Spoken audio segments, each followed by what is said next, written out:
Buenos días, 8 de la mañana, en una mañana en la que el mundo mira al jaque mate que le acaba de poner al mundo de los semiconductores y sobre todo a Estados Unidos, por extensión a Occidente, China, con la intención de devolver ese boomerang con las sanciones.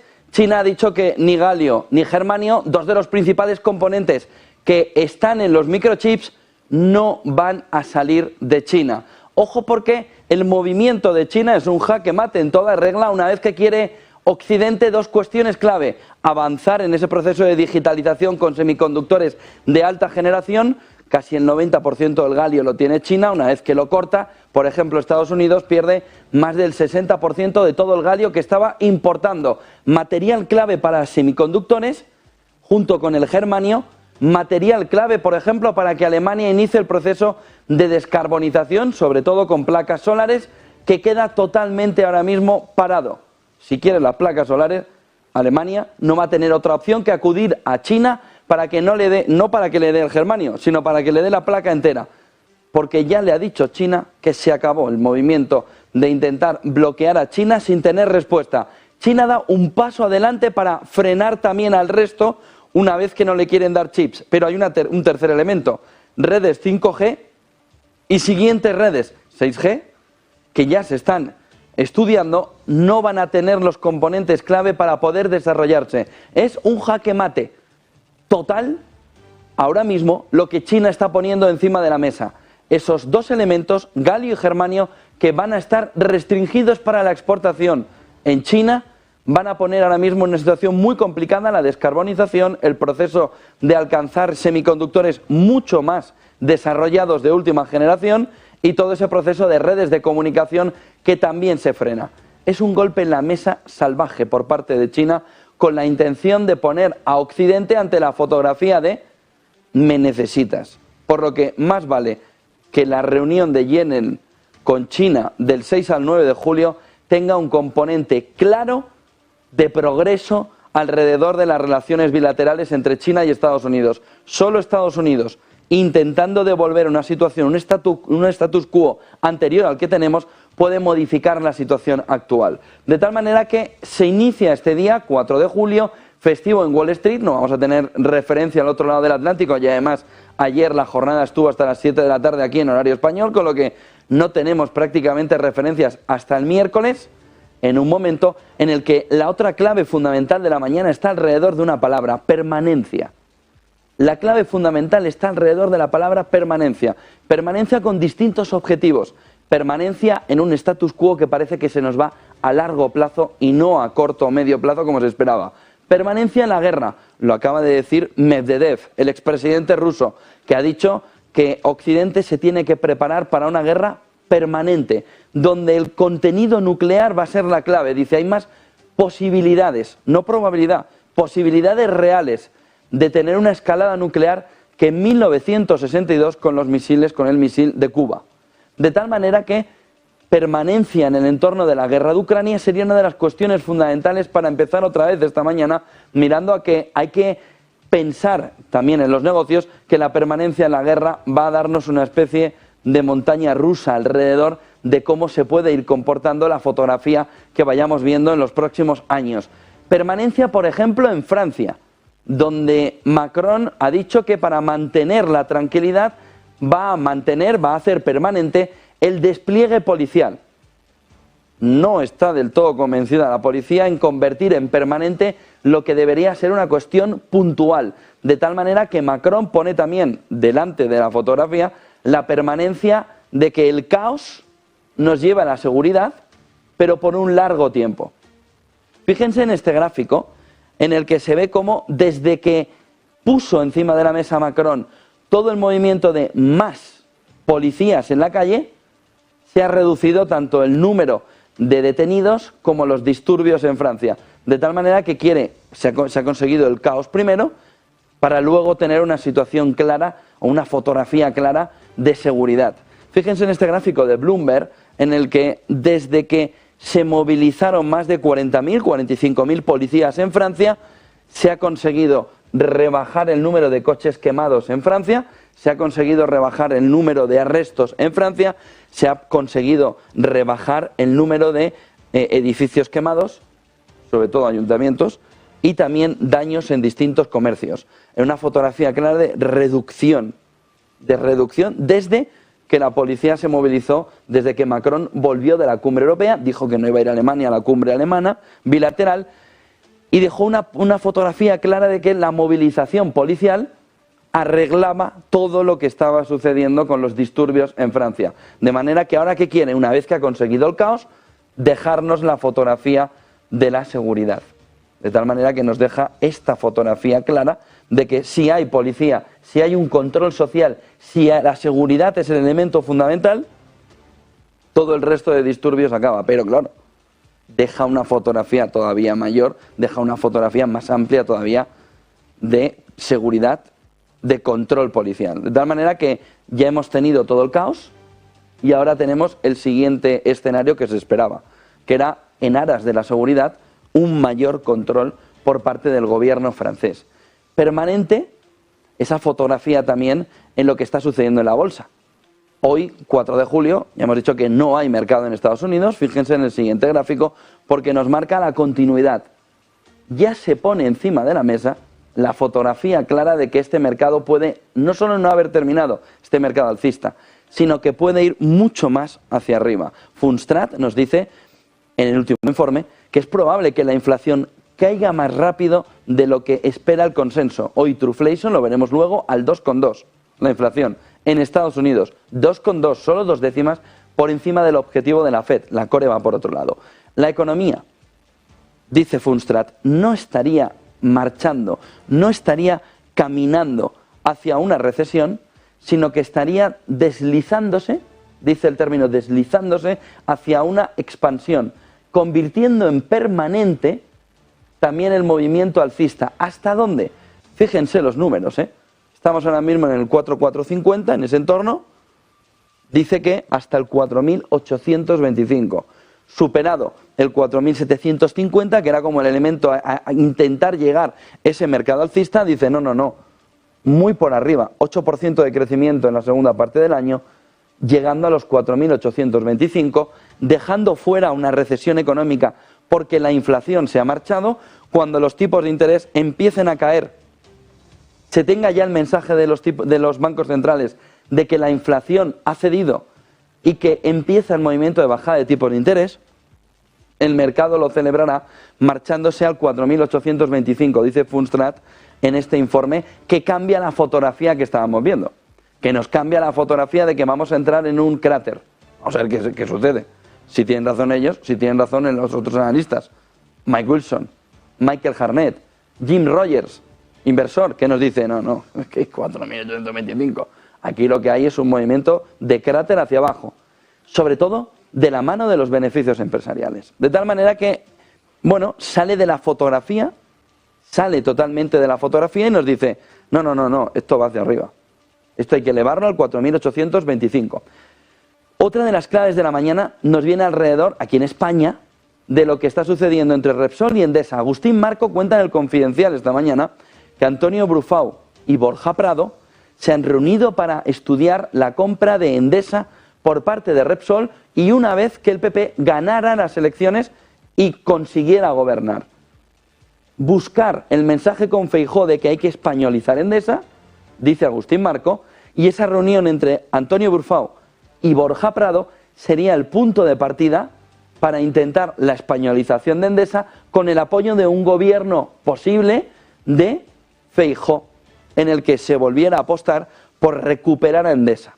Ojo, porque el presidente de Repsol y el ex primer ejecutivo de la eléctrica se habrían reunido ya ante esa próxima llegada. El cambio es fundamental, sobre todo en el mercado eléctrico español, si esa operación se pudiera realizar. La otra clave fundamental viene en el lado tecnológico. Saben que ha habido mucho movimiento alrededor de una decisión de Twitter de decir solo se pueden ver determinados tweets.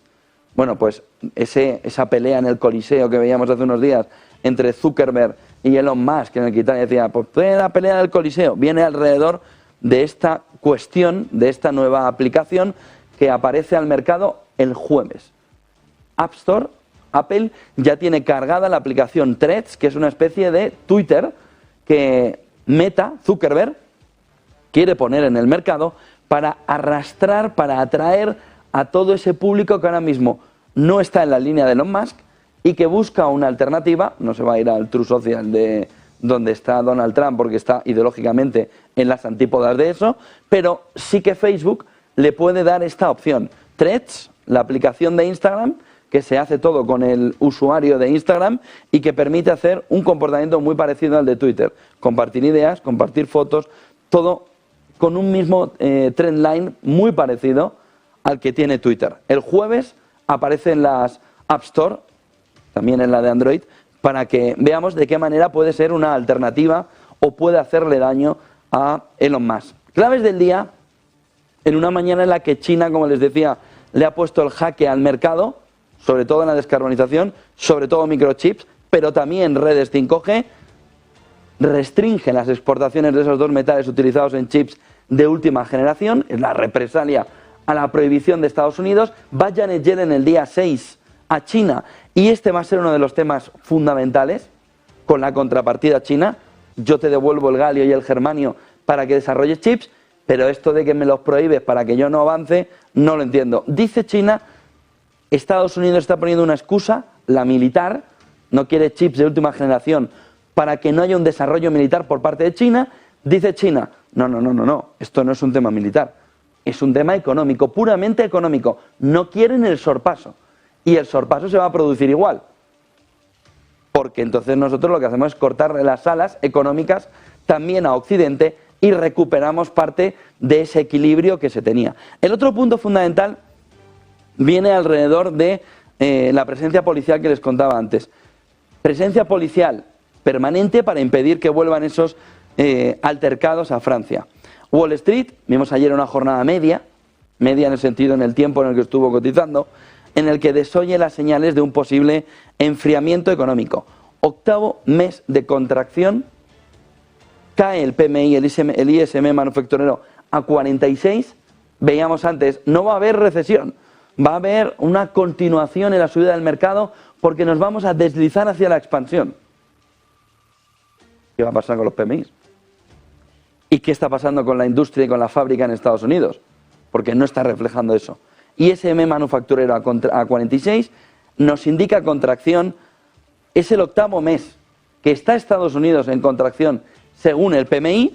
Las últimas 3 veces que el ISM manufacturero estuvo tan bajo, la economía de Estados Unidos estaba a punto de estar en recesión. Pero tenemos una excepción. 1995, una situación muy parecida, se evitó la recesión. De tal manera que volvemos a tener una fotografía en la que el 90 y pico % nos dice el camino es por aquí y siempre hay alguien, como hemos visto en el gráfico, que nos dice hay un camino alternativo. Ojo, 1995, aquí se evitó la recesión. Alzas en el petróleo con el otro tema fundamental del día.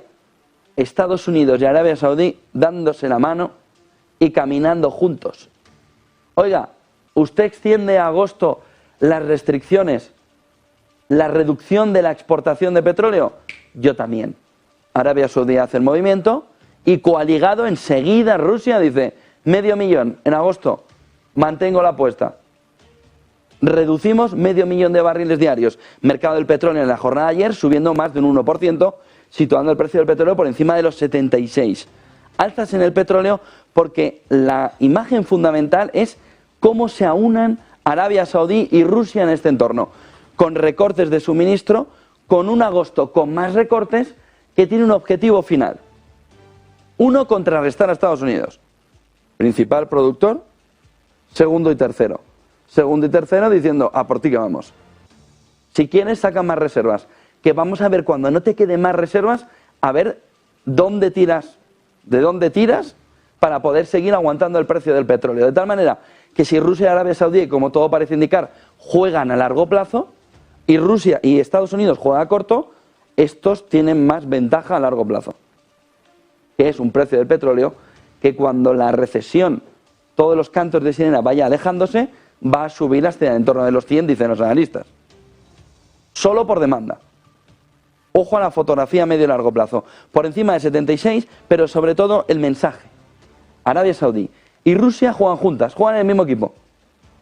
Están ahora mismo en el mismo equipo. Y que estén en el mismo equipo significa una OPEC más unida y sobre todo una fotografía de mercado de petróleo que en cuanto afloje Estados Unidos la salida de reservas y cuando la demanda empieza a recuperarse, el precio tiene que subir. De tal manera que el mercado ayer dijo, vamos a las alzas del petróleo. Claves de la guerra de Ucrania esta mañana también.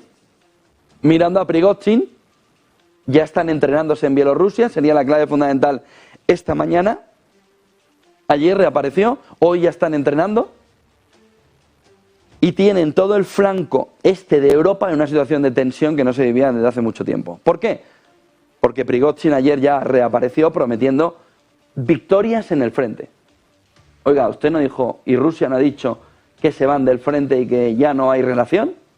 ¿O era una cuestión de bandera, de falsa bandera, en el que lo que querían era llevar una parte de esas tropas a Bielorrusia mientras todo el mundo lo celebraba?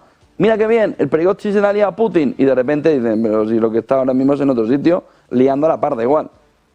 Ya están entrenando, ya dijo ayer Prigozhin, vamos a volver a las victorias en el frente.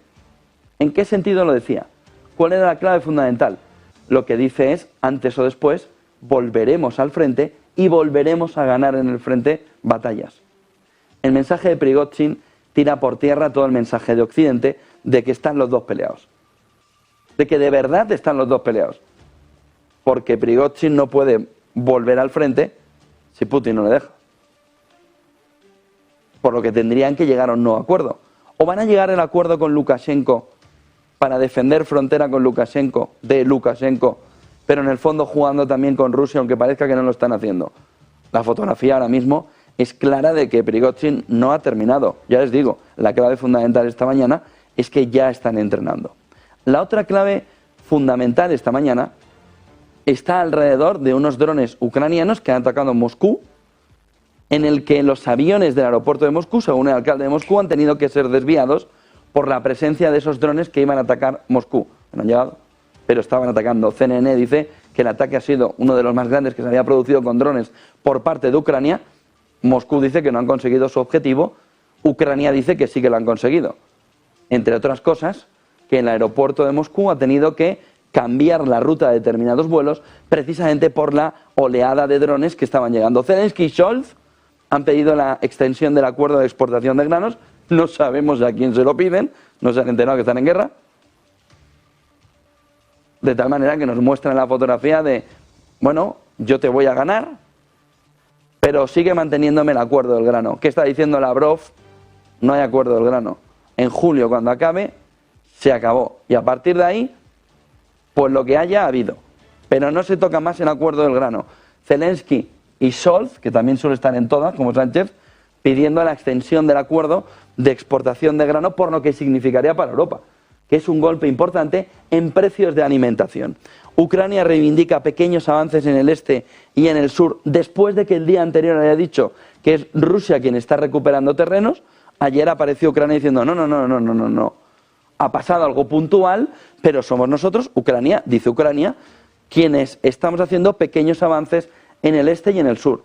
Hombre, lo que no parece es que la contraofensiva sea ese tsunami que parecía que iba a ser con la llegada de los Leopard, con la llegada de los tanques franceses, en el que los propios militares ucranianos están diciendo no nos sirven en la línea ofensiva, los franceses, con el cabreo que está llevando también en una parte de Europa. La OTAN afirma que Rusia ha sido golpeada pero no derrotada. Ayer no salía Stoltenberg, salía el general principal diciéndonos que Rusia sí que había conseguido ser golpeada, sobre todo en relación a Prigozhin, no a la contraofensiva, pero no derrotada, dice.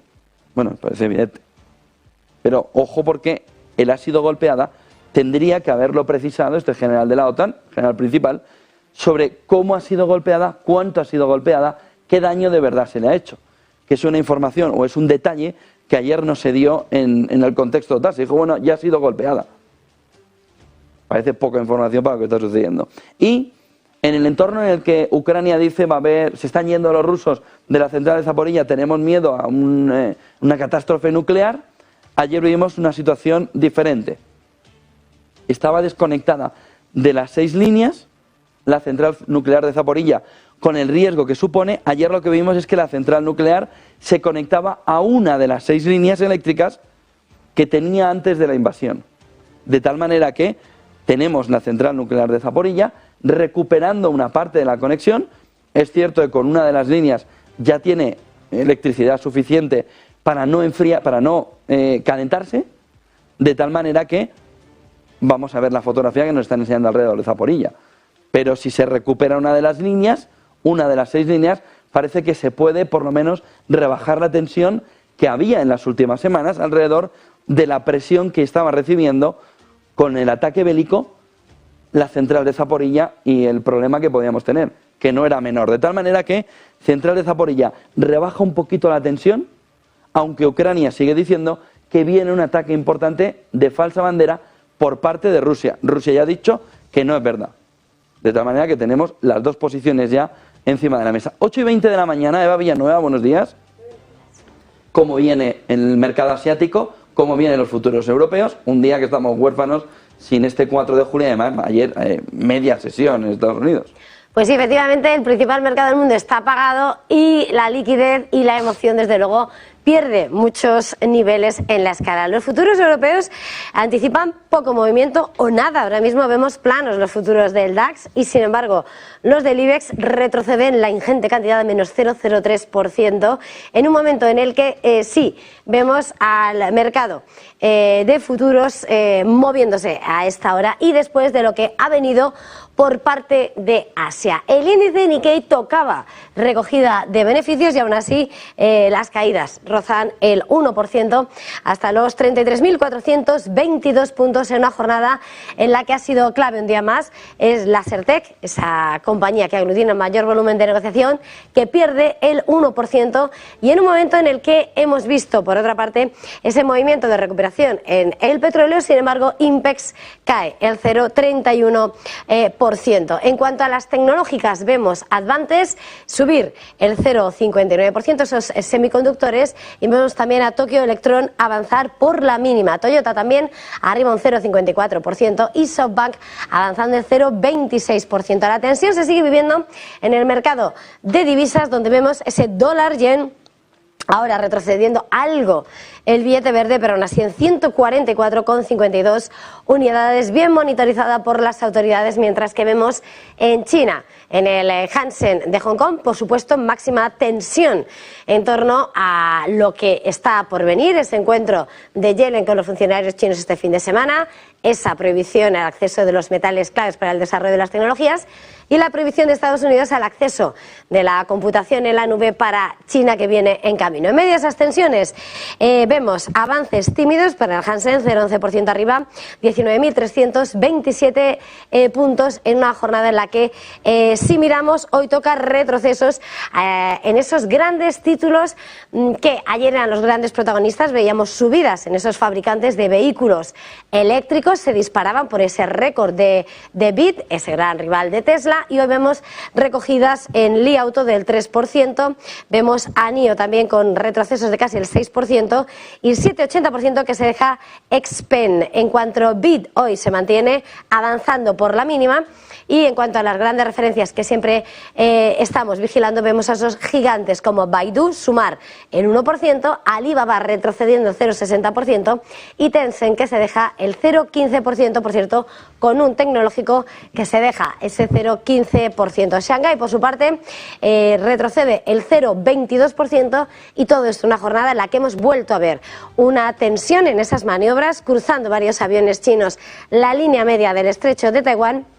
Y, por supuesto, con la mirada puesta, entre otras referencias más extendidas, a cómo el Banco de Australia ha mantenido tipos esta madrugada. Gracias, Eva Villanueva. En una fotografía que hoy es un día importante. Importante para Stoltenberg, porque no le han encontrado sustituto los miembros de la OTAN y le renuevan durante un año más. Ante la falta de consenso para aceptar, por ejemplo, a Pedro Sánchez, en el que gran parte de los miembros de la OTAN han tenido que decir déjalo en España o que se vaya a Bruselas, pero no nos lo traigas aquí, espera un año más en el que se va a ver una cuestión fundamental dentro de un año. La marcha de von der Leyen de la presidencia europea y la posible llegada de Sánchez si no ganara o no pudiera gobernar en España. De tal manera que la jugada ahora ya sí es clara. Sánchez podría haber ido a la OTAN, Pedro Sánchez, el presidente español, no lo han querido, si quieren a von der Leyen, sobre todo Estados Unidos. ¿Quién puede sustituir a von der Leyen? Buscarían sobre todo que estuviera Pedro Sánchez. Tienen que ganar las elecciones europeas, tampoco esto es todavía tan... aquí te pongo tranquilamente en Europa. Pero la fotografía queda perfectamente marcada ya. Stoltenberg va a renovar 12 meses más al frente de la OTAN. Lo van a acordar en la jornada de hoy, van a extender el mandato de manera excepcional. Sí, y la fotografía ahora mismo estaría en que Stoltenberg, que tiene ahora mismo 64 años, llegaría a la jubilación en la OTAN, ex primer ministro de Noruega, pues tenía la intención de marcharse, no le dejan, le piden que siga al frente de la OTAN, le piden además un último esfuerzo una vez que no ha llegado un consenso, un acuerdo entre los distintos países de la OTAN para tener a un nuevo máximo mandatario que responda a las necesidades que tienen, que ya se pueden imaginar que se llama Ursula von der Leyen. Ursula sería la clave fundamental ahora para poder dejarle salir a Stoltenberg. Una vez que Ursula no termina de dar el paso, porque le queda un año en Europa y tiene todavía cosas por hacer, antes de darle el relevo supuestamente a Sánchez, si así lo quieren los europeos, entiéndanme, pues en esa fotografía hoy Stoltenberg, con todos los laureles, va a ser reelegido para que un año más esté al frente de la OTAN. El dato macro que conocíamos esta mañana, que hemos conocido hace unos minutos, es una balanza comercial en Alemania, un poquito mejor de lo esperado en algunos aspectos, y un poquito peor, sobre todo en el fundamental, que son las exportaciones. Se esperaba que crecieran las exportaciones alemanas a un ritmo del 0,4 frente al 1,2 anterior, menos 0,1. Por lo que la industria alemana, ni por dentro ni por fuera, ni para dentro ni para afuera, menos 0,1. Con importaciones alemanas creciendo al 1,7, ese dato sí que ha sido muy positivo.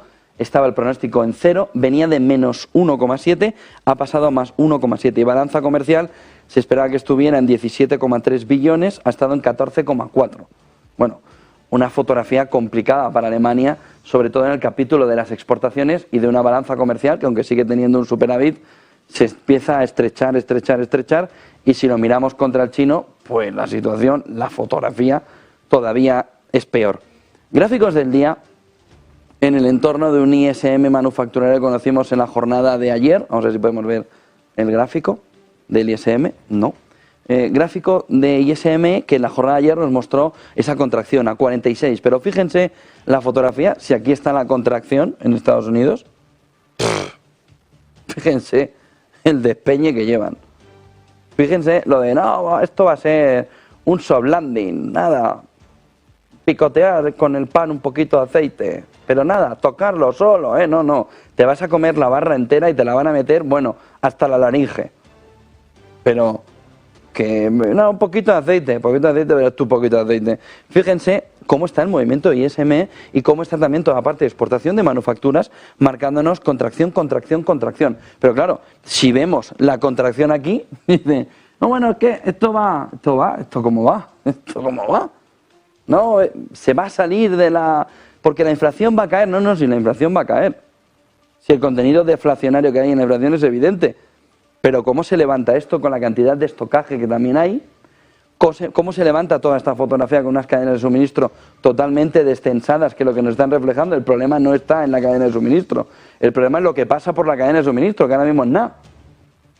Ojo al dato de manufacturas ayer en la jornada de Estados Unidos, que nos marca que, bueno, oiga, puede haber un milagro, sí, puede haber paz en Ucrania, puede resolverse la situación de la inflación con la core también desplomándose, no parece, pero lo que sí que hay es un movimiento deflacionario claro. Entonces, PMI manufacturero final, que vimos también en Alemania, marcándonos mínimo de 3 años. Ojo con la fotografía que nos está reflejando Alemania. Fíjense en el siguiente gráfico que nos marca esa contracción de las últimas 3 veces en este gráfico de Charlie Vilelo que sucedió esto en Estados Unidos, nos estaría marcando 46 ya en la jornada de ayer, como estábamos viendo antes, marcándonos que las últimas 3 veces que el ISM manufacturero estuvo tan bajo, la economía de Estados Unidos o estaba a punto de entrar en recesión. Miren, con la excepción del 95 que lo vemos ahora. Pero la fotografía nos marca cómo en 46 o se está en recesión, o se está entrando en recesión y se va a entrar, o se está entrando, aquí ya se ha entrado, o se ha entrado ya, o se va a entrar, o se va a entrar, o se va a entrar, marcándonos una fotografía clara que nos marca cómo se llega a la recesión, con un ISM que dice que la industria ahora mismo ya no tira, y eso conlleva posteriormente despidos, y cuando llega el momento de despidos, ojo al viernes el dato de paro en Estados Unidos, empieza el movimiento o el lío. ¿Cuándo no? Miren un movimiento cuando no sucedió, miren un movimiento cuando no sucedió. 1995-96 no hubo recesión, aquí simplemente fue retrasarlo para que luego lo hubiera, pero aquí no hubo recesión. 95-96, excepciones que confirman la regla. ¿Puede ser la del 2023? Pues sí, poder ser, nos puede pasar cualquier cosa. Charlie Vilelo, en este gráfico que nos pone muy claro el ISM manufacturero con el proceso de recesión cuando se ha producido en un entorno como el actual de 46. Miren el siguiente gráfico que nos marca también esta mañana cómo la inflación puntual, la que marca el Truflation, nos estaría poniendo ya en 2,22. 2,22, marcando un comportamiento, un poquito de recuperación, nada, un 0,01%, pero estando ya muy cerca del 2% del objetivo de la inflación. Este mismo dato, en el dato reportado por el gobierno americano, está en el 4%. Es el dato mensual. El dato puntual diario ya nos está marcando 2,2, con lo que el dato de junio, lo normal es que nos dé otra bajada espectacular de la inflación en Estados Unidos. ¿Hasta dónde? Vamos a ver hasta dónde puede haber bajado la inflación, pero el Truflation nos está adelantando, el dato de inflación puntual diario nos está adelantando que el proceso de desinflación es evidente. Es que esto la FED prefiere no mirarlo. Lo tiene aquí y dice, no, a mí no me lo enseñes, que no me lo enseñes. Oiga, ¿cómo que no te lo enseñe? Mira el proceso de desinflación. ¿Que no me lo enseñes? Pues nada, pues tú hasta la pared, ya te estampas y luego dices, uy, sí, había desinflación. Miren el siguiente gráfico, porque siempre sorprende la cantidad, gráfico de Robin Brooks, de energía que se gasta debatiendo si habrá una recesión. En esta, la más repetida. ¡Ah, viene el lobo! ¡Que viene el lobo! ¿Aquella cabecita es un lobo? No, no es un lobo, es el niño disfrazado. Todo el rato con el lobo, el lobo. Ahora, a menos que haya un aterrizaje forzoso, esto no es negociable. Oiga, la desinflación en Estados Unidos es un hecho real y lo que es incomprensible es que la FED no lo mantenga en la fotografía del data que nos está diciendo. ¿Qué es lo que está sucediendo en servicios básicos? Un proceso de desinflación, inflación de servicios, el dato azul. Miren el movimiento de desinflación. Miren el movimiento de desinflación. Miren el movimiento en servicios, que es lo que supuestamente nos mantiene sobre todo ese componente inflacionario, como también está perdiendo fuerza en azul, un componente deflacionario importante que se va acercando al mercado. De tal manera que, bueno, seguimos teniendo los cantos de sirena, la inflación continúa y es sticky, es pegajosa, es persistente, de los mismos que nos decían en la anterior temporada de la serie, la inflación es algo puntual, esto no ha cambiado, los fundamentales inflacionarios no han cambiado, pues toma como que no han cambiado. Miren si tenemos fundamentales cambiados, pero un movimiento desinflacionario porque el golpe de la subida de tipos viene con retardo, pero viene en determinados capítulos como servicios mostrando que va hacia abajo. Miren el siguiente gráfico que nos marca también esta mañana cómo hay un cambio importante, dice Reuters, en el pago de India, de las refinerías indias a Rusia. India y China no es que sean los mejores amigos de la clase, pero lo que es evidente es que quieren hacer equipo. A pesar de todas sus diferencias, las refinerías indias inician los pagos en yuanes, moneda china, para la importación de petróleo ruso. Ojo al movimiento de desdolarización, que venga, que esto no pasa nada, pero sí, es un movimiento que pueden pasar 50 años, lo verán nuestros nietos si es que lo ven, o nuestros tataranietos. El proceso de desdolarización va avanzando a un ritmo más fuerte del que se esperaba. Prácticamente todas las refinerías indias ya están pagando en yuanes. Faltan un par. Pero ojo, porque eso es una ingente cantidad de dinero que marcha hacia Rusia en yuanes como moneda de reserva frente a todo el movimiento de sanciones de Occidente. Oiga, no se preocupe, que como voy a pagar en yuanes, sus sanciones se las mete por donde le quepan. De tal manera que el movimiento que dice, en exclusiva Reuters, de que las refinerías indias han iniciado ya el pago en yuanes, nos da una idea de que no es solo Brasil, de que no es solo el movimiento de Arabia Saudí, sino que los petroyuanes han venido para quedarse.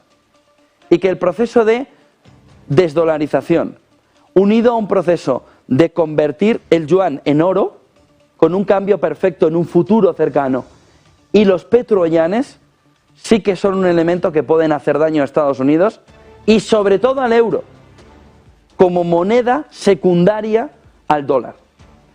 ¿Todavía el yuan no es una moneda de reserva? Es que a China le da lo mismo la moneda de reserva. China lo que quiere es que su yuan sea la moneda utilizada y ya luego en segunda derivada vendrá el yuan como moneda de reserva para atacar definitivamente al dólar. ¿Qué se llevan por en medio? El euro. Pero ojo con la fotografía, porque India no es precisamente el mejor amigo de la clase de China. Y sin embargo está entendiendo el contexto geopolítico en el que nos estamos moviendo, que es un camino hacia el petroyuan. De tal manera que Rusia, además haciendo pinza con China, le dice: tú estás en nuestro equipo, no nos vas a hacer de anfitrión de toda la reunión del grupo de cooperación de Shanghái, empieza a pagar en yuanes. Que no te preocupes, que Xi Jinping te lo pone fácil. Toma yuanes, págame, o págale. De tal manera que, ojo con la desdolarización. No, que esto no va a pasar. Bueno, esto va avanzando cada vez más. ¿Que es a medio y largo plazo? ¿Pero ustedes creen que los chinos tienen prisa? Claro que es a medio y largo plazo. Pero ¿cómo se hacen los cambios de verdad? A medio y largo plazo. A medio y largo plazo. Lo otro es un shock. Lo otro para hacer el cambio es un shock brutal que conlleva un cambio. Si no, a la China. Medio y largo plazo. ¿Que tú estás contento con tu situación de líder con el dólar? Yo estoy contento con empezar a quitarte determinados aspectos donde el dólar es la moneda de referencia para el uso.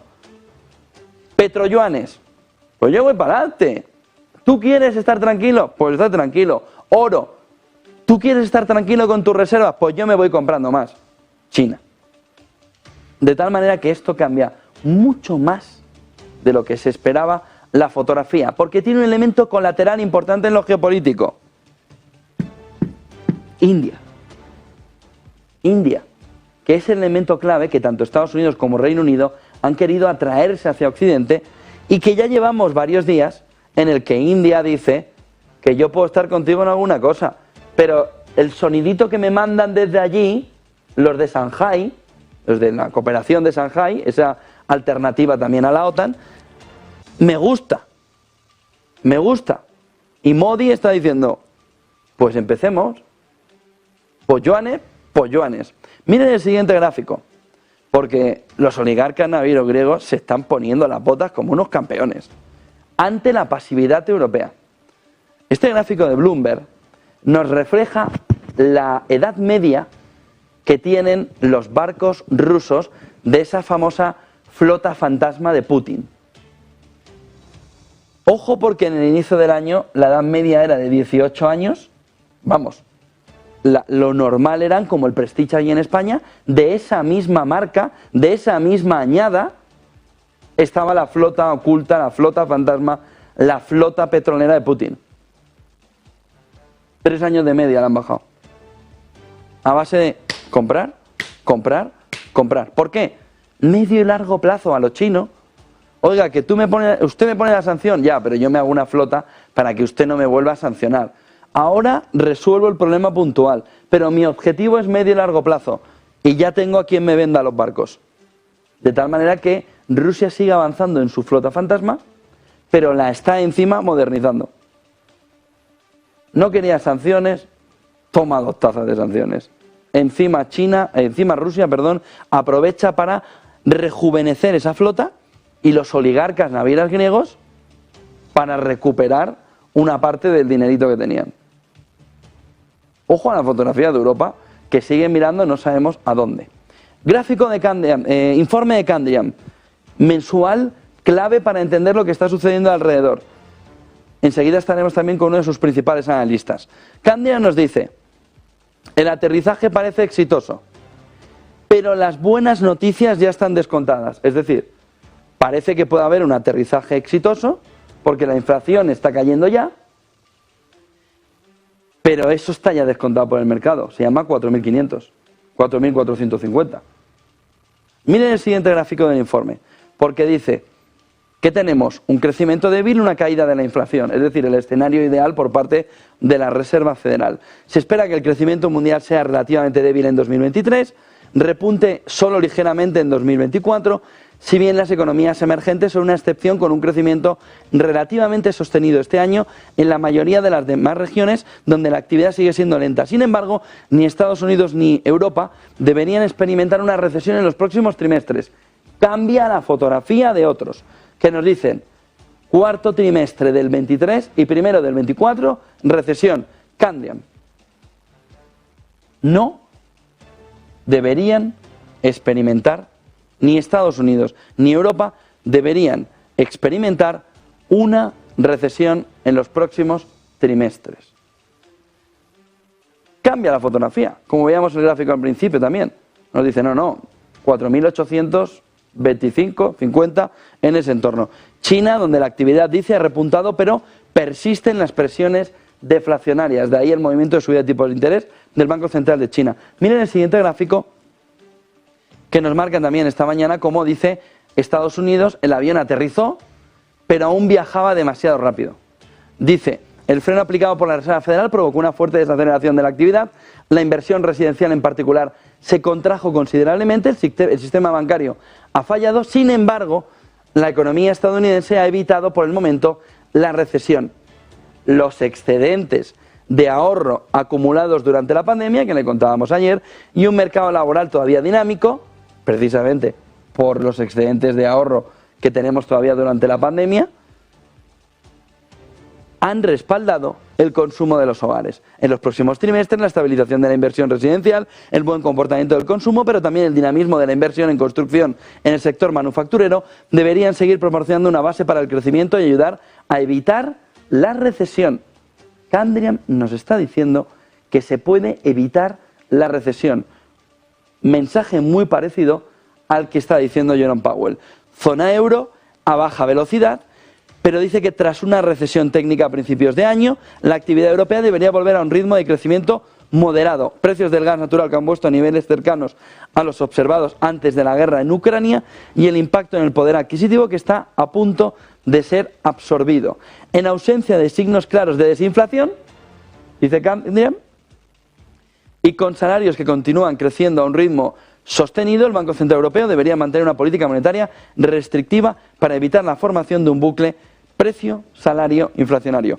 Miren la siguiente página del informe, en la que Candriam dice en este entorno cuál es la asignación de activos. Y dice, existen alternativas menos arriesgadas a las acciones. La combinación de crecimiento e inflación más favorable de lo esperado impulsó a los mercados en el primer semestre. Mercados financieros ahora están integrando un escenario de aterrizaje suave. Cree Candriam que para la segunda parte del año el riesgo es más asimétrico a la baja. Políticas monetarias restrictivas que seguirán extendiéndose en las economías de los países desarrollados. Y la desaceleración de la inflación debería ser solo gradual. Ojo a la fotografía, a la evolución de la renta variable estadounidense frente a la renta fija, donde dice en estos momentos sigue siendo ese valor reserva. Miren el siguiente gráfico que nos refleja, que nos pone ante la fotografía de dónde están ahora mismo los rendimientos. Mercados emergentes, 8,6%, bonos en mercados emergentes, 8,5%, mercados, renta variable japonesa, 7,1%, tenemos también en Europa el movimiento de la renta variable, 8,3%, high yield europeo, 7,27%, ojo con el high yield americano, 8,61%, siendo líder en rentabilidad en todo este entorno. Con esta fotografía clara de Candriam que nos dice, aquí está la fotografía ahora mismo de por dónde se está consiguiendo la rentabilidad. Miren el siguiente gráfico, acciones, renta variable. Dice, lo mejor parece ya conseguido, parece ya integrado. Y dice, ojo porque el rendimiento real de Estados Unidos frente al PA New a plazo en Estados Unidos nos estaría marcando de qué manera tenemos una sobrevaloración en el mercado del SP500, sobre todo en beneficios, frente al rendimiento real a 10 años de Estados Unidos. Dice, en renta variable, a pesar de las condiciones económicas relativamente favorables, el mercado parece estar en un túnel con un potencial alcista limitado, no ilimitado, como veíamos en el otro gráfico esta mañana. Limitado, dice Candriam. Estamos sobreponderados en mercados emergentes, neutrales en Estados Unidos e infraponderados en la zona euro. Por esta razón, miren el siguiente gráfico, el índice de sorpresa económica, que nos estaría marcando, según Citi, índice de sorpresa económica europea en la línea azul más clara, totalmente ya hacia abajo. Marcándonos, aquí ya no hay mucho movimiento que pueda cambiarnos la fotografía. Índice de sorpresa económica emergente, el más elevado, índice de sorpresa económica de Citi en Estados Unidos, intermedio, cerca del emergente. Miren la siguiente página del informe de Candriam, porque dice, sin embargo, algunos temas siguen siendo prometedores. Dice, fabricación de nuevos pedidos frente a cíclica y defensiva en Estados Unidos, alcista. Dice, dada la ralentización de la economía, estamos sobreponderando valores defensivos de calidad, como atención sanitaria y consumo básico. También estamos sobreponderando temas a largo plazo como la transición energética y la automatización. Transición energética y automatización, atención sanitaria y consumo básico. Dice Candriam, miren el último gráfico, gráfico del oro y el yen, que nos estaría marcando también en esta fotografía como el fin de ciclo de endurecimiento monetario de la Reserva Federal nos anima, dice, a posicionarnos en distintas divisas alternativas al dólar. Dice que son positivos en el yen japonés y en el oro, que ofrecen en una cobertura en caso de que vuelva la tensión a los mercados. De tal manera que veíamos a 6 meses un crecimiento del oro, a 6 meses un comportamiento también positivo de monedas de Forex alternativo al dólar.